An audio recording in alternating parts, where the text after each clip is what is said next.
দক্ষিণ ভারতের তামিলনাড়ু রাজ্যের ঐতিহাসিক শহর কাঞ্চিপুরমের অধিষ্ঠাত্রী দেবী কামাক্ষী দেবী।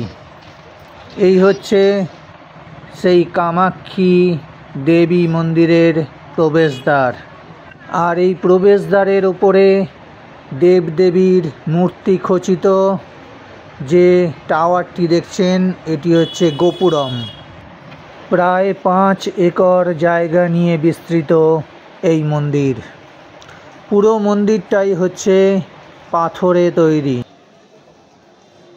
সামনে রেলিং দেওয়া যে অংশটি দেখতে পাচ্ছেন, এটি হচ্ছে দর্শনার্থীদের লাইন।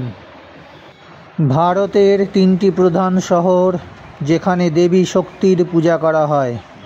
3টি স্থান হলো কাঞ্চিপুরম, যেখানে দেবীর কামাক্ষীর পূজা হয়, মাদুরাই, যেখানে দেবী মীনাক্ষীর পূজা হয়, এবং কাশী, যেখানে দেবতা বিশালাক্ষীর পূজা করা হয়।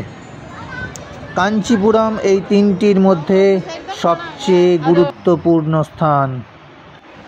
সোনার প্রলেপ দেওয়া ওই যে মিনার বা গোপুরমটি দেখছেন, ওইখানেই রয়েছে দেবীর অধিষ্ঠান গর্ভগৃহ। চারিদিকে জটিলভাবে খোদাই করা গোপুরম। পূর্ব দিকে প্রবেশদ্বার এবং পশ্চিম দিকে রয়েছে একটি শান্ত সুন্দর পুকুর। এই মন্দির চত্বরে সারা বছর ধরে বিভিন্ন উৎসব, সেবা, আরতি অনুষ্ঠিত হয়। গর্ভগৃহের উপরে সোনার প্রলেপ দেওয়া মিনারের বাম দিকে যে সোনার প্রলেপ দেওয়া চূড়াটি দেখতে পাচ্ছেন, ওটা হচ্ছে সোনার রথ। আমি মন্দিরের চত্বরের চারিপাশটি দেখানোর চেষ্টা করছি। সমগ্র মন্দিরটি পাথর দিয়ে খোদাই করে তৈরি, দ্রাবিড় স্থাপত্যের এক অনবদ্য নিদর্শন।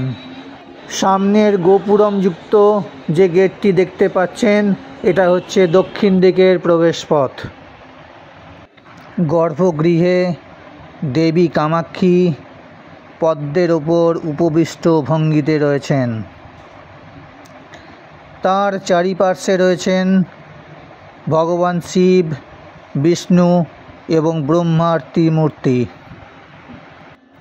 দেবী কামাক্ষীর বাম হাতে একটি আখের ধনুক, একটি পদ্ম এবং ডান হাতে একটি তোতা পাখি রয়েছে। কথিত আছে অযোধ্যার রাজা এবং ভগবান রামের পিতা দশরথ এখানে পুত্র কামেষ্টি যজ্ঞ করেছিলেন। মন্দিরটি মূলত কামাক্ষী দেবীর উদ্দেশ্যে উৎসর্গকৃত হলেও এখানে বরাহরূপে ভগবান বিষ্ণুরও একটি মন্দির রয়েছে। অতিরিক্ত দর্শনার্থীদের ভিড়ে যাতে অপ্রীতিকর ঘটনা না ঘটে, তার জন্য লোহার রেলিং দিয়ে ঘিরে দেওয়া হয়েছে।